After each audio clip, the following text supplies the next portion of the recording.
Excuse me, sir. Sir, is this your yacht? Yeah, but what's with the camera right there? I have a channel with 10 million followers. I go all over the world interviewing the most successful people. I'm asking yacht owners what they did to be able to afford a yacht. Well, I own a hedge fund. You owned a hedge fund? Correct. For how long? Almost 28 years. Over these 28 years, what was the most amount of money you made in a single year? I would say about 300 million. $300 million?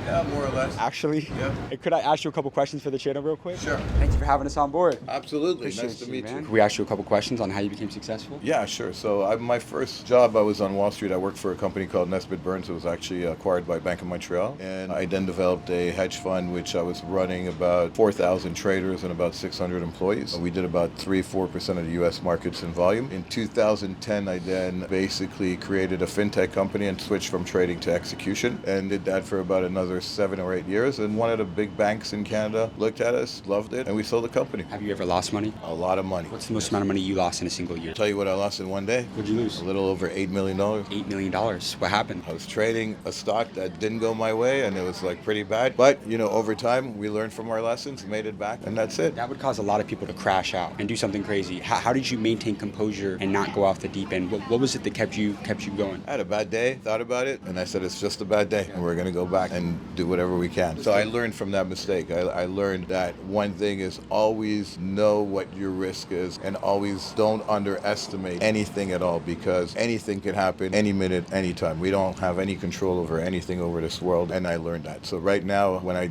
decide how much risk I'm going to take in any business, I'll make sure that I could afford what I'm investing if it goes to zero or it fails. Some of the richest people that I've ever met that worked on Wall Street, they never actually placed a trade. They just got rich off of like a handshake, closing deals. How important was networking for you when you were on Wall Street? Yeah, that's very interesting. So I think, first of all, you could trade, you could do a lot of things yourself, but the most important thing is networking, where you want to meet people that you want to connect with. And one of the craziest stories is my partner and I, Brian, when we had the broker-dealer, there was one of the biggest companies on Wall Street, the biggest traders on Wall Street. The chairman was about to leave, and we invited him to come to see our company. And basically, I told Brian, I said, you got to call him. You met him at the golf tournament. You got to call him right now. This is now. He's going to remember you. Bring him over, and let's show him what we do. And he did that. The gentleman was extremely respectful and super kind. And he did come to the company. He looked at us, and he looked at me and said, how the hell did you build this so undercover? It's an amazing business. And he became the chairman of my company. And from then on, this is where we got more and more people that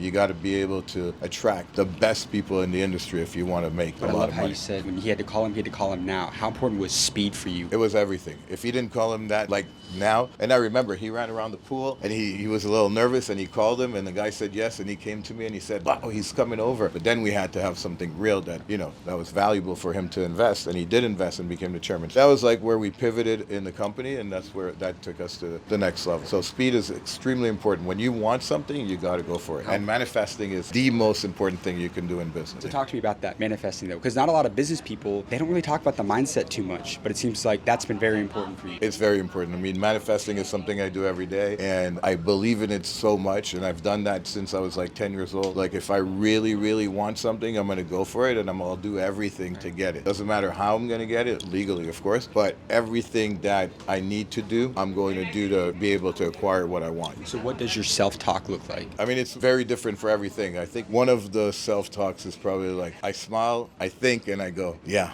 I'm going to get this. And I know exactly how, and I think in my head, what are the steps for me to achieving that? And I create this whole story, and then I go for it. You got amazing advice, my friend. Great. Well, thank you very much.